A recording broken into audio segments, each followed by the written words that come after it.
আসসালামু আলাইকুম প্রিয় এইচএসসি 26 ব্যাচের শিক্ষার্থীরা, তোমাদের পরীক্ষার আর মাত্র কিছুদিন বাকি। এই শেষ সময়ে তোমরা চাচ্ছ যে তোমাদের গুরুত্বপূর্ণ টপিকগুলো তোমরা শেষবারের মতো রিভাইজ করবে। তো স্কুল অফ এক্সেলেন্সের পক্ষ থেকে আজকে উৎপাদন ব্যবস্থাপনা ও বিপণনের প্রথম পত্রের কোন কোন টপিকগুলো তোমাদের এইচএসসি পরীক্ষার জন্য সবচেয়ে গুরুত্বপূর্ণ সেটি নিয়ে আমরা আজকে আলোচনা করব। তো আমরা যে টপিকগুলো দেখাবো এই টপিকগুলো যদি তুমি কভার করতে পারো তাহলে তোমার এইচএসসি পরীক্ষায় যে সৃজনশীল প্রশ্নগুলো আসবে তার গ এবং ঘ তুমি খুব সহজেই অ্যান্সার করতে পারবে, এবং এই গ এবং ঘয়ের এই টপিকের বাইরে কোনো প্রশ্ন আসবে না। এবং এই টপিকগুলো যদি কভার করো, ক এবং খও কিন্তু এই টপিক থেকেই আসবে। আর এমসিকিউর কথা তো বলা লাগে না, এমসিকিউগুলো মোস্ট অফ দ্য এমসিকিউ এই টপিক থেকেই আসবে। তো আমি আজকে যে চ্যাপ্টারগুলো দেখাবো সকল চ্যাপ্টারই দেখাবো, সকল চ্যাপ্টারগুলো তুলনামূলক বিশ্লেষণ করব যে কোন কোন চ্যাপ্টারগুলো সবচেয়ে গুরুত্বপূর্ণ, তারপরে কোনটা লেস ইম্পর্টেন্ট। এইভাবে আমি সাজিয়েছি আজকের ক্লাসটি। তো আমরা স্টারের মাধ্যমে আজকে চ্যাপ্টারগুলোকে আইডেন্টিফাই করব যে কোনটা বেশি গুরুত্বপূর্ণ এবং ওই চ্যাপ্টারের আন্ডারে ঠিক কোন কোন টপিকগুলো থেকে প্রশ্ন আসে। তো আজকে আমরা কি দেখছি? আমরা দেখছি যে উৎপাদন ব্যবস্থাপনা ও বিপণন এর প্রথম পত্রের প্রথম অধ্যায়। ঠিক আছে, প্রথম পত্রের প্রথম অধ্যায় দিয়ে আমরা শুরু করব, দেন আমরা ধীরে ধীরে আমাদের পরবর্তী চ্যাপ্টারগুলোতে যাব। ঠিক আছে, তো আমরা প্রথম পত্রের প্রথম অধ্যায় শুরু করি। এই যে প্রথম অধ্যায়টা হচ্ছে আমাদের উৎপাদনের চ্যাপ্টার। ঠিক আছে, তো এই উৎপাদনের চ্যাপ্টারকে আমি দিব 3 স্টার, অর্থাৎ এই চ্যাপ্টার থেকে অবশ্যই একটি প্রশ্ন আসবে। এসএসসি পরীক্ষায় এই চ্যাপ্টার থেকে একটি প্রশ্ন মাস্ট থাকবে, এবং কোন কোন টপিক থেকে থাকবে তোমরা এখানে দেখতে পাচ্ছ। উৎপাদনের ধারণা, এটা ক এবং খ এইটার জন্য ইম্পর্টেন্ট। এরপরেই যে দুইটা টপিক আছে, উপযোগ বা উৎপাদনের বিভিন্ন রূপ বা প্রকারভেদ। ঠিক আছে, সো এই যে উপযোগ, যত প্রকারের উপযোগ আছে, আমরা কি কি উপযোগ দেখেছি আমি যদি একটু বলি। আমরা রূপগত উপযোগ দেখেছি, সময়গত উপযোগ দেখেছি, তারপরে সত্যগত উপযোগ দেখেছি, এরপরে আমরা স্থানগত উপযোগ দেখেছি। ঠিক আছে, তথ্যগত উপযোগ, এই সকল কিছু আমাদের যে ক্লাস চলতেছে অনলাইনে, আমরা ইউটিউবে গেলেও, স্কুল অফ এক্সেলেন্সের যে ইউটিউব আছে সেখানে গেলেও তোমরা এই ক্লাসের প্লেলিস্ট পেয়ে যাবে। ওখান থেকে তোমরা কিন্তু প্রত্যেকটা চ্যাপ্টার কভার করে নিতে পারবে। আর সাজেশন হিসেবে তো আমি বলেই দিচ্ছি, এইটা একটা ব্যাপার। আরেকটা উৎপাদনশীলতার প্রকারভেদ ও পরিমাপ পদ্ধতি, অর্থাৎ আমরা যে উৎপাদনশীলতাগুলো বের করেছি ক্লাসে, মোট উৎপাদনশীলতা, এরপরে আলাদা আলাদাভাবে শ্রমের উৎপাদনশীলতা, কাঁচামালের উৎপাদনশীলতা, এইভাবে আর্থিক উৎপাদনশীলতা, সকল উৎপাদনশীলতা থেকে কিন্তু একটা প্রশ্ন আসবে।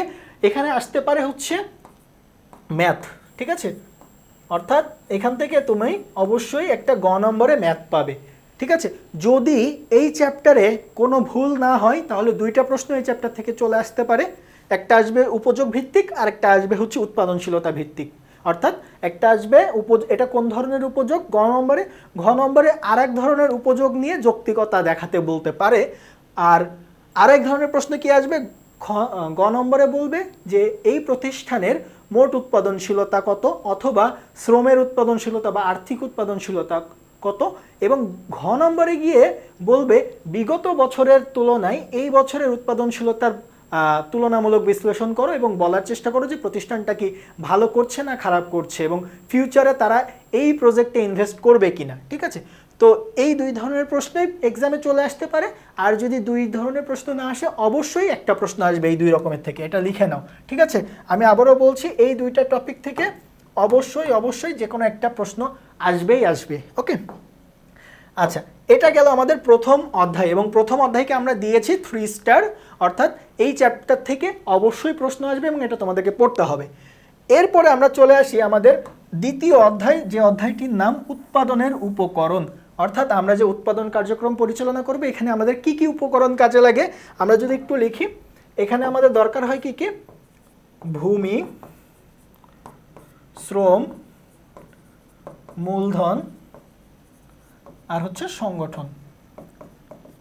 ওকে, এই 4টা উপকরণ আমাদের দরকার হয়। এই চ্যাপ্টারটা মূলত এই 4টা উপকরণেরই আলোচনা। ঠিক আছে, কিন্তু এই 4টা উপকরণের মধ্যে গুরুত্বপূর্ণ বিষয়গুলো কোনটা কোনটা, তার আগে আমরা একটু এই চ্যাপ্টারের গুরুত্বটা একটু বুঝিয়ে দিই। এই চ্যাপ্টার থেকেও অবশ্যই একটা প্রশ্ন এসএসসি এক্সামিনেশনে এক্সামে আসবে, অর্থাৎ এই জন্য আমরা এখানে 3 স্টার দিচ্ছি। ঠিক আছে, তো এখন আমাদের প্রশ্নটা আসলে কিভাবে আসতে পারে এই চ্যাপ্টারে টোটাল 4 ধরনের প্রশ্ন আসতে পারে। প্রথম প্রশ্ন, উদ্দীপকের মধ্যে হিন্স থাকবে, সেই হিন্স অনুযায়ী বুঝতে হবে যে এটা কোন ধরনের উপকরণ, এটা কি ভূমি, শ্রম, মূলধন নাকি সংগঠন। ঠিক আছে, এটা এক ধরনের প্রশ্ন। দ্বিতীয় ধরনের প্রশ্ন আসবে, এটা মূলধন গঠনের কোন পর্যায়, মূলধন গঠনের যে 4টা পর্যায় রয়েছে এই 4টা পর্যায়ের মধ্যে এটা ঠিক কোন পর্যায়ের অন্তর্ভুক্ত। ঠিক আছে, এরপরে প্রশ্ন আসবে এটা কোন ধরনের সংগঠন, অর্থাৎ এই চ্যাপ্টারের শেষের দিকে গিয়ে সংগঠনের প্রকারভেদ আছে, সেই সংগঠনের প্রকারভেদ থেকে প্রশ্ন আসবে যেটা কোন ধরনের সংগঠন, এক মালিকানা নাকি অংশীদারি নাকি যৌথ মূলধনী নাকি সমবায় নাকি রাষ্ট্রীয় ব্যবসা। ঠিক আছে, সো এই যে শেষের পার্টটা। আর আরেক ধরনের প্রশ্ন কিভাবে আসতে পারে সেটা হচ্ছে এটা কোন ধরনের শ্রম, অথবা এটা কোন ধরনের শ্রম বিভাগ, অথবা এখানে কোন ধরনের শ্রমের গতিশীলতার কথা বলা আছে।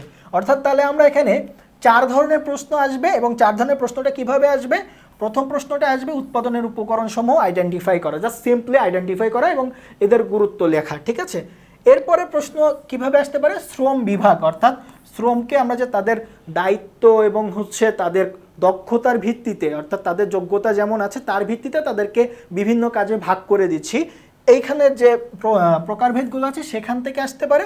শ্রমের গতিশীলতা মানে কি, একজন শ্রমিক এক প্রতিষ্ঠান থেকে অন্য প্রতিষ্ঠানে চলে যাওয়া বা এক স্তর থেকে অন্য স্তরে চলে যাওয়ার এটার যে শ্রেণীবিভাগ আছে সেটা, এখান থেকে প্রশ্ন আসতে পারে। আর নিচের দুইটা তো বললাম, অর্থাৎ চ্যাপ্টার 2-এ আমরা জাস্ট এই টপিকগুলো কভার করলে চ্যাপ্টার 2 থেকে অবশ্যই একটা প্রশ্ন আমরা কমন পাবো, এবং চ্যাপ্টার 2 থেকে অবশ্যই একটা প্রশ্ন থাকবে। এমনও হতে পারে চ্যাপ্টার 2 থেকেও 2টা প্রশ্ন আসতে পারে। ঠিক আছে, এবার আসি আমরা চ্যাপ্টার 3। চ্যাপ্টার 3-কেও আমি 3 স্টার দিব। প্রথম দিককার যে 3টা চ্যাপ্টার আছে 3টা চ্যাপ্টারকে আমি 3 স্টার দিচ্ছি, কারণ এই 3টা চ্যাপ্টার থেকেই প্রশ্ন আসবে এইচএসসি পরীক্ষায়। ঠিক আছে, অবশ্যই প্রশ্ন আসবে। তো চ্যাপ্টার 3-তে কোন কোন টপিকগুলো আমরা একটু দেখব। এখানে আমরা প্রথমেই দেখছি মাত্রাজনিত ব্যয় সংকোচন বা মিতব্যয়ী মাত্রার ধারণা। এই মিতব্যয়ী মাত্রার ধারণাটা আমি যদি একটু এপাশে বলি, কোন ধারণাটা, সেটা হচ্ছে আমরা এই যে ক্লাসেও দেখব, উৎপাদন করতে করতে দেখেন এই যে আমরা যদি একটু বলি এই পর্যন্ত, এখান থেকে ব্যয়টা কমে, আমি যদি একটু অন্য কালার নেই, ব্যয়টা কমে এই পর্যন্ত চলে আসবে। অর্থাৎ দেখেন তো, আমি যখন উৎপাদনের মাত্রা এই পজিশন থেকে এই পজিশনে চলে যাচ্ছি, উৎপাদন বাড়াচ্ছি, তখন আমার এই যে ব্যয় একক প্রতি গড় ব্যয় সেটা কমতেছে। সো কমতে কমতে একটা নির্দিষ্ট স্তর পর্যন্ত কমবে, সেই স্তরটুকুকে আমরা বলছি মিতব্যয়ী উৎপাদন মাত্রার ধারণা। সো এখান থেকে প্রশ্ন আসতে পারে। আর অমিতব্যয়ী উৎপাদন মাত্রার ধারণাটা কি, এই যে পয়েন্ট দেখালাম এই পয়েন্টের পরে যদি আবার উৎপাদন করি তাহলে দেখেন উৎপাদন যত বাড়ায় ব্যয় কিন্তু আবার উপরের দিকে যাচ্ছে, তার মানে ব্যয় আবার বৃদ্ধি পাচ্ছে। তাহলে এই পার্টটা হচ্ছে অমিতব্যয়ী উৎপাদন মাত্রা।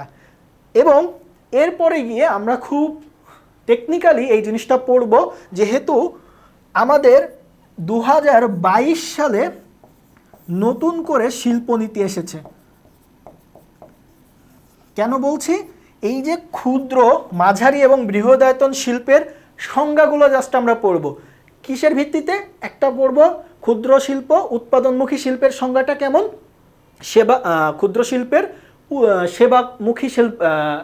সেবামুখী ক্ষুদ্র শিল্পের সংজ্ঞাটা কেমন, কিসের ভিত্তিতে হবে, এটা হচ্ছে মূলধন কতটুকু আছে এবং শ্রমিক কতজন কাজ করে। ঠিক আছে, তো নর্মালি আগে 2016 সালের শিল্পনীতি ছিল, এই জন্য আমরা আগের যে কোয়েশ্চেনগুলো আছে সেগুলো কিন্তু অ্যান্সার করা হয় 2016 সালের শিল্পনীতি অনুযায়ী।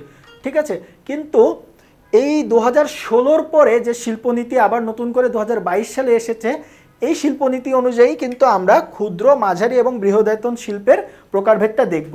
ওকে, আচ্ছা, এখন এরপরে গিয়ে সর্বশেষ যে টপিকটা আছে উৎপাদনের কাম্য মাত্রা বা কাম্য উৎপাদন মাত্রার ধারণা, এই টপিকটাকে, এই চ্যাপ্টার তো ঠিক আছে, এই টপিকটাকে আমি 5 স্টার দিয়ে দিলাম। অর্থাৎ এই কাম্য উৎপাদন মাত্রা থেকে হয় খ নম্বরে, না হয় গ নম্বরে, না হয় ঘ নম্বরে, যে কোনো এক জায়গায় প্রশ্ন অবশ্যই আসবেই আসবে। ঠিক আছে, সো কাম্য উৎপাদন মাত্রাটাকে খুব খুব মনোযোগ দিয়ে পড়তে হবে। এখন এই চ্যাপ্টারে আরও একটা জিনিস আসতে পারে, একটা ম্যাথ আসতে পারে। ম্যাথটা কিভাবে, এটা হচ্ছে আমরা কাঁচামাল বা অন্যান্য যত উপকরণ আছে, আমার একটা পণ্য তৈরি করতে গেলে আমার দুই ধরনের ব্যয় দরকার হয়, একটা হচ্ছে স্থায়ী ব্যয়, একটা হচ্ছে পরিবর্তনশীল ব্যয়।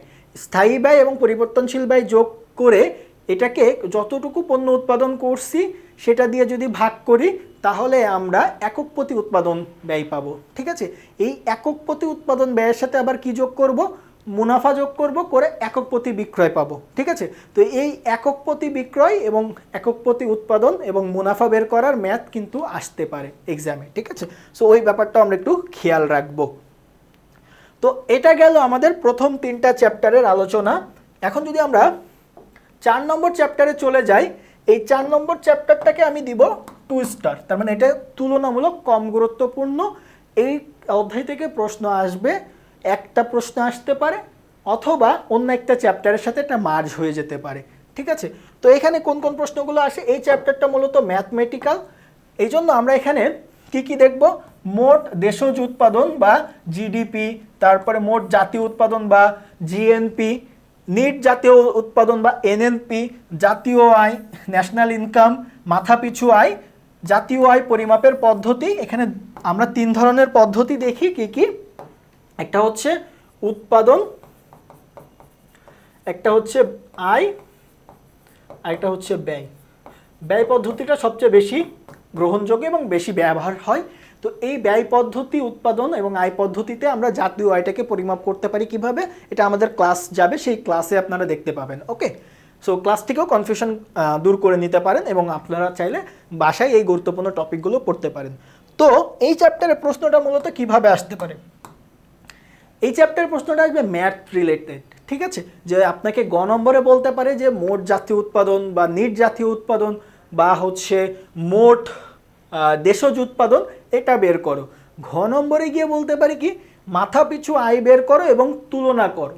মাথাপিছু আয় বের করো এবং 2টা প্রতিষ্ঠান দিল, একটা প্রতিষ্ঠানের মাথাপিছু আয় আর একটা প্রতিষ্ঠানের মাথাপিছু আয়, বা একটা দেশের মাথাপিছু আয় আরেকটা দেশের, প্রতিষ্ঠান না এটা দেশেরই হবে, একটা দেশের মাথাপিছু আয় এবং আরেকটা দেশের মাথাপিছু আয় কেমন। ঠিক আছে, এই দুটার মধ্যে তুলনা করা এবং জাতীয় আয় পরিমাপের পদ্ধতি আমরা এখানেও কিন্তু বলে দিতে পারে যে কোন পদ্ধতি, নর্মালি আমরা ব্যয় পদ্ধতিটা বেশি ব্যবহার করি। ওকে, তো এটা গেলে হচ্ছে আমাদের 4র্থ অধ্যায়। এরপরে আমরা 5ম অধ্যায়, 5ম অধ্যায়কে আমি দিব 3 স্টার, অর্থাৎ এই চ্যাপ্টার থেকে অবশ্যই একটা প্রশ্ন আসবে, 2টাও প্রশ্ন আসতে পারে কিন্তু একটা প্রশ্ন অবশ্যই আসবে, এই জন্য দিয়েছি 3 স্টার।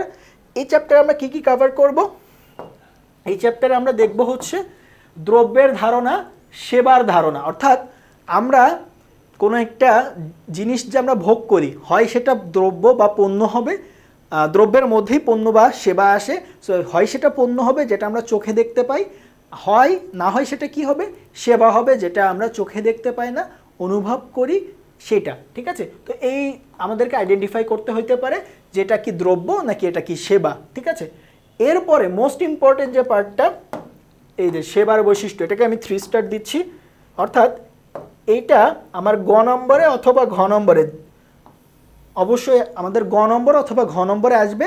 গ নম্বরে প্রশ্ন আসতে পারে কিভাবে, এখানে সেবার কোন বৈশিষ্ট্য ফুটে উঠেছে, আর ঘ নম্বরে কিভাবে প্রশ্ন আসতে পারে, এই সেবার যে বৈশিষ্ট্যগুলো আছে, যেমন সেবার নশ্বরতা বা হচ্ছে অবিচ্ছিন্নতা, যে যিনি সেবা দিচ্ছে তার কাছ থেকে সেবাকে আলাদা করা যায় না, সে যদি উপস্থিত না থাকে তাহলে সেবা প্রদান করা সম্ভব না। সো এইটাকে ব্যাখ্যা করতে বলতে পারে খ নম্বরে। সো গ অথবা খ নম্বরে অবশ্যই এই সেবার বৈশিষ্ট্য থেকে একটা প্রশ্ন আসবে। এরপরে উৎপাদন ব্যবস্থাপনার ঐতিহাসিক পটভূমি, প্রাচীন বা মধ্যযুগীয় বা আধুনিক। ঠিক আছে, মধ্যযুগীয় বা ওই যে শিল্প বিপ্লবকালীন যে ক্লাসিফিকেশনগুলো আছে ওইগুলো থেকে প্রশ্ন আসতে পারে। উৎপাদন ব্যবস্থাপনার কাজগুলো, সেটা কখন, উৎপাদনের আগে বা উৎপাদনের সময় বা উৎপাদনের পরে। এবং আরেকটা টার্ম গুরুত্বপূর্ণ, সেটা হচ্ছে এই যে ক্রেতা কেন্দ্রিকতা বা কাস্টমাইজেশন। এই টপিকটাকে আমি 3 স্টার দিচ্ছি। এইটা থেকে অবশ্যই গ নম্বর আসতে পারে প্রশ্ন, কিন্তু খ নম্বরে প্রশ্ন আসবে ক্রেতা কেন্দ্রিকতা বা কাস্টমাইজেশনের ধারণা ব্যাখ্যা করো, অর্থাৎ আমার যে বিপণন বা উৎপাদন ব্যবস্থাপনার যত কাজ সেটা ক্রেতাকে উদ্দেশ্য করে হবে, অর্থাৎ ক্রেতা কি চাচ্ছে। ঠিক আছে, এরপরে আমরা চলে যাব 6ষ্ঠ অধ্যায়। 6ষ্ঠ অধ্যায়ে কি আছে, পণ্য ডিজাইন। সো এই পণ্য ডিজাইনকেও আমি দিচ্ছি 3 স্টার, অর্থাৎ এই চ্যাপ্টার থেকে একটা প্রশ্ন মাস্ট আসবে, দুইটাও প্রশ্ন আসতে পারে। সো এখানে আমরা কি কি দেখি, পণ্য ডিজাইনের ধারণা, পণ্য ডিজাইনটা আসলে কি, কিভাবে পণ্যকে ডিজাইন করা হয়, পণ্য ডিজাইনের পর্যায় বা স্তর, অর্থাৎ একটা পণ্য ডিজাইন করতে গেলে যে 4 থেকে 5টা বা আমাদের যে পর্যায়গুলো আছে এই পর্যায়গুলো থেকে প্রশ্ন আসবে যে এটা পণ্য ডিজাইনের ঠিক কোন স্তর। ঠিক আছে, আরেক ধরনের প্রশ্ন আসবে, সেটা কি পণ্য ডিজাইনের ধরন বা শ্রেণী বিভাগ, এটা কি প্যাকেজিং ডিজাইন নাকি এটা নান্দনিক ডিজাইন। যে আমাদের কিছু ডিজাইন আছে প্যাকেজিং, তারপরে নান্দনিক, তারপরে আরও 2টা ডিজাইন আমাদের আছে। এই ধরনের ডিজাইনগুলোর মধ্যে থেকে এটা কোন ধরনের ডিজাইন। ঠিক আছে, তো একটা প্রশ্ন আসবে, আমি বললাম প্রশ্নটা কিভাবে আসতে পারে, গ নম্বরে আসতে পারে পণ্য ডিজাইনের পর্যায়, যে এটা কোন ধরনের পর্যায়। খ নম্বরে প্রশ্ন আসতে পারে যে ডিজাইনের শ্রেণী বিভাগ উল্লেখ করে এটার গুরুত্ব ব্যাখ্যা করো। ঠিক আছে, বা গুরুত্ব সম্পর্কে যৌক্তিকতা দাও। তাহলে এইভাবে একটা প্রশ্ন অবশ্যই আসবে। আচ্ছা, এরপরে আমরা আসি মান ব্যবস্থাপনা। তো মান ব্যবস্থাপনা চ্যাপ্টারটাকে আমি 2 স্টার দিচ্ছি। এই মান ব্যবস্থাপনা চ্যাপ্টারে আমরা একটা প্রশ্ন আসতে পারে, আবার এটা এই পরের চ্যাপ্টারের সাথে মার্জ হতে পারে। ঠিক আছে, সো এইখানে মূলত আমরা একটু শেষ থেকে শুরু করি। 2টা সংগঠন, একটা হচ্ছে বিএসটিআই আর একটা হচ্ছে আইএসও। বাংলাদেশের জন্য বিএসটিআই আর ইন্টারন্যাশনালি আইএসও, মান নির্ধারণকারী সংস্থা। তো গ নম্বরে এই ধরনের প্রশ্ন আসতে পারে যে এটা কোন ধরনের সংস্থা। ঠিক আছে, যদি বাংলাদেশের প্রেক্ষাপটে উদ্দীপকটা দেওয়া থাকে তাহলে আমরা অ্যান্সার করব বিএসটিআই, আর যদি ইন্টারন্যাশনাল প্রেক্ষাপট থাকে যে এক দেশ থেকে আরেক দেশে পণ্য নিচ্ছে, সেই পণ্যের মানটা ঠিক আছে কিনা সেটা আমরা কি দিয়ে বুঝবো, সেটা হচ্ছে আইএসও। ঠিক আছে, এটা গেল। এখন মানের নির্ধারক বা উপাদানসমূহ, মান ব্যবস্থাপনার ঐতিহাসিক প্রেক্ষাপট, নিম্ন মানের পণ্য উৎপাদনজনিত খরচের ধারণা। এই টপিকটাকে আলাদা করে আমি 3 স্টার দিচ্ছি। এই টপিক থেকে এমসিকিউ থেকে শুরু করে এমসিকিউ, খ নম্বর, গ নম্বর, ঘ নম্বর, যে কোনো পার্ট বা ক নম্বরও প্রশ্ন আসতে পারে। ঠিক আছে, সো এই টপিকটা খুব সুন্দর মতো কভার করতে হবে, যে নিম্নমানের পণ্য উৎপাদনজনিত খরচের ধারণা, যে এখানে বিভিন্ন ধরনের খরচ আছে, অভ্যন্তরীণ ব্যয়, বাহ্যিক ব্যয়। সো এই খরচগুলো দেখতে হবে। আরেকটা কি মান নিয়ন্ত্রণ। মান নিয়ন্ত্রণ বলতে আমরা কি বুঝি, এবং তারপরে আমরা কি করব, মান নির্ধারণ করার জন্য কি কি পদক্ষেপ আমরা নেই, বা এখানে পর্যায়গুলো কি থাকে, এটাও গ নম্বরে প্রশ্নে আসতে পারে। ঠিক আছে, আমি যে টপিকগুলো দেখাচ্ছি এই টপিকগুলো কিন্তু জাস্ট বাছাই করে নিয়ে এসেছি। আমাদের প্রত্যেকটা চ্যাপ্টারে অনেক অনেক টপিক আছে যেগুলো থেকে প্রশ্ন আসে না। আমি শুধুমাত্র ওই টপিকগুলো বাছাই করেছি যেগুলো থেকে প্রতি বছর প্রশ্ন আসে, এবং ওইগুলো থেকে আগামীতেও তোমরা প্রশ্ন পাবে। ওকে, এরপরে আমাদের তারপরের যে চ্যাপ্টারটা আছে এটাকে জাস্ট একটা স্টার দিচ্ছি। এই চ্যাপ্টার থেকে প্রশ্ন আসতেও পারে, নাও পারে, অন্য চ্যাপ্টারের সাথে এটা মার্জ হতে পারে। ঠিক আছে, সো এইখানে জাস্ট একটা টপিক আমরা রেখেছি এই চ্যাপ্টারের জন্য। এই একটা টপিকই গুরুত্বপূর্ণ, উৎপাদন ক্ষমতার প্রকারভেদ। আমরা যে বিভিন্ন ধরনের প্রকারভেদগুলো দেখি 4 ধরনের আছে, তার মধ্যে যেমন আমাদের প্রকৃত উৎপাদন ক্ষমতা, প্রকৌশলগত উৎপাদন ক্ষমতা। ঠিক আছে, এই যে উৎপাদন ক্ষমতার যে 4 ধরনের ভাগ আছে এই ভাগগুলোকে আমি খুব সুন্দর মতো দেখব। এইখান থেকে প্রশ্ন যদি আসে গ নম্বরে এই প্রশ্নটাই আসবে, উদ্দীপক দেওয়া থাকবে, বলবে এটা কোন ধরনের উৎপাদন ক্ষমতার প্রকারভেদ। ওকে, এরপরে ব্যবসায়ের অবস্থান, এই চ্যাপ্টারকে আমি 2 স্টার দিব। এই চ্যাপ্টার ওই যে বললাম প্রশ্ন অবশ্যই এই চ্যাপ্টার থেকে একটা থাকবে, পুরো চ্যাপ্টার থেকে না থাকলেও গ নম্বরে একটা প্রশ্ন থাকবে, অথবা পুরো চ্যাপ্টার নিয়েই একটা প্রশ্ন থাকবে। সেটা কি, ব্যবসায়ের অবস্থানের প্রকারভেদ। নর্মালি ব্যবসাটা মূলত কোন জায়গায় আছে, এটা কি গ্রামে আছে নাকি এটা শহরে আছে, এই দুইটা নিয়েই এই চ্যাপ্টারটা বেশি আলোচনা করছে। ঠিক আছে, সো গ্রামে যদি থাকে কিছু সুবিধা আছে, যেমন কাঁচামাল খুব সহজে পাওয়া যায়। আবার শহরে যদি থাকে তাহলে শহরের যে ফ্যাসিলিটিসগুলো আছে, আমাদের ফ্যাক্টরির বা বিদ্যুৎ বা যে কোনো ফ্যাসিলিটিস যেগুলো আছে এগুলো আমরা খুব সহজেই পাবো। তাহলে এখানে আমরা মূলত শহরের সুবিধা, শহরের অসুবিধা, গ্রামের সুবিধা, গ্রামের অসুবিধা, এবং খেয়াল করলে দেখতে পাবে যে শহরের যে সুবিধাগুলো এগুলো গ্রামের অসুবিধা, গ্রামের অসুবিধাটা শহরের মাধ্যমে সলভ হয়। আবার শহরের অসুবিধাগুলো গ্রামের সুবিধা, মানে গ্রামে থাকলে যে সুবিধা পাওয়া যায় শহরে থাকলে সেই সুবিধাগুলো হয়তো পাওয়া যায় না, এই জন্য ওটা শহরের অসুবিধা। আর সবশেষ কি, ব্যবসায়ের অবস্থান নির্বাচনের প্রক্রিয়া। তার মানে আমরা দেখছি কোনো জায়গায় যদি প্রক্রিয়া বা পর্যায় থাকে এইগুলো আমরা খুব ভালো মতো পড়বো, এখান থেকে প্রশ্ন আসবে। তো আমাদের প্রশ্ন আসতে পারে এভাবে যে এটা ব্যবসার অবস্থানের ভিত্তিতে এটা কোন জায়গার অবস্থান, এটা কি গ্রামের অবস্থান নাকি শহরের অবস্থান। এবং ঘ নম্বরে প্রশ্ন আসতে পারে এটা যে গ্রামে আছে এর যৌক্তিকতা ব্যাখ্যা করো। সো তখন আপনাকে ওই যে গ্রামের সুবিধাগুলো দিয়ে যৌক্তিকতা ঘ নম্বরের জন্য ব্যাখ্যা করতে হবে। আর এখান থেকে আরেকটা প্রশ্ন গ নম্বরে আসে, সেটা কি ব্যবসার অবস্থান নির্বাচনের কোন প্রক্রিয়ার মধ্যে এটা আছে। ওকে, সো এটা হচ্ছে নবম অধ্যায়।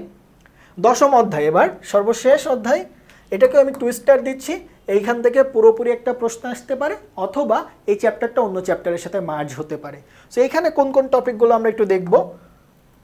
এখানে একটি উত্তম লেআউটের বা বিন্যাসের বৈশিষ্ট্য, এটা মূলত বেশিরভাগ সময়ে খ এবং হচ্ছে এমসিকিউ এর জন্য গুরুত্বপূর্ণ। ঠিক আছে, সো এটা আমরা দেখব, বৈশিষ্ট্যগুলো খুব ভালো মতো পড়বো। লেআউট বা বিন্যাসের প্রকারভেদ, আমরা যে দুই ধরনের প্রকারভেদ দেখি, একটা হচ্ছে কারখানা আর একটা হচ্ছে আমাদের সেবা বিন্যাস। সো নর্মালি কারখানা বিন্যাস থেকে বেশি প্রশ্ন আসে। কারখানা বিন্যাসের মধ্যে আবার এই যে প্রক্রিয়া বিন্যাস আর স্থির বিন্যাস, এই দুইটা থেকে বেশি প্রশ্ন আসে। সো যেমন স্থির বিন্যাসে কি, এক জায়গায় হচ্ছে যেখানে আমি বিন্যাস করব সেই জিনিসটা স্থির থাকে, তার আশেপাশে সকল কিছুকে নিয়ে এসে আমাকে সেটাকে বিন্যাস করতে হয়। এরপরে অফিস বিন্যাস, আর সর্বশেষ হচ্ছে খুচরা বিক্রয় কেন্দ্র বিন্যাস। এটা যদিও তোমার অনেক বইতে আছে অনেক বইতে নাই টপিকের মধ্যে, কিন্তু এই যখন হচ্ছে শর্ট সিলেবাস ছিল না, মাঝে কয়েকদিন তো শর্ট সিলেবাসের উপরে পরীক্ষা হলো, তো এই সময় ছিল না, এর আগ মুহূর্তে 2018-19-এর আগ মুহূর্তে কিন্তু এই টপিক থেকে প্রচুর পরিমাণে প্রশ্ন এসেছে। তো তোমরা কিন্তু এই টপিকটা যদি বইয়ে নাও থাকে ইন্টারনেটে সার্চ করে অথবা আমাদের ক্লাস যখন যাবে ক্লাসটা দেখে কিন্তু এই টপিকটাকে ক্লিয়ার করে নিতে পারো। ঠিক আছে, তো এই ছিল মোটামুটি আমাদের যে উৎপাদন ব্যবস্থাপনা ও বিপণনের প্রথম পত্রের যে সাজেশন। সেখানে আমি প্রথম দিকে দেখেন যেগুলোকে 3 স্টার দিয়েছি, এই চ্যাপ্টার থেকে অবশ্যই একটা প্রশ্ন আসবে, দুইটা প্রশ্ন আসারও চান্স আছে। আর সেক্ষেত্রে দেখেন প্রথম অধ্যায়, দ্বিতীয় অধ্যায়, তৃতীয় অধ্যায়, এখান থেকে অবশ্যই একটা করে আপনি প্রশ্ন পাবেন। সো এই চ্যাপ্টারগুলোকে ভালো মতো কভার করেন। ঠিক আছে, তো এটাই ছিল মূলত আমাদের আজকের দিনের যে ক্লাসটা আপনারা দেখছেন, এই ক্লাসে হচ্ছে আমাদের সাজেশনের পার্ট এতটুকুই ছিল। ইনশাল্লাহ পরবর্তীতে আমরা উৎপাদন ব্যবস্থাপনা ও বিপণনের সেকেন্ড পার্ট যেটা আছে, অর্থাৎ বিপণন যে সাবজেক্টটা আছে, এই বিপণন অর্থাৎ দ্বিতীয় পত্রের উপরে আমরা আমাদের যে সাজেশন আছে সেটা আপনাদেরকে প্রোভাইড করব। ততক্ষণ পর্যন্ত আপনারা এই টপিকগুলো দেখে নিজেদের পড়াশোনাকে আরও ভালোভাবে ঝালিয়ে নিন এবং দেখা হচ্ছে পরবর্তী ক্লাসে। সকলকে ধন্যবাদ। আসসালামু আলাইকুম।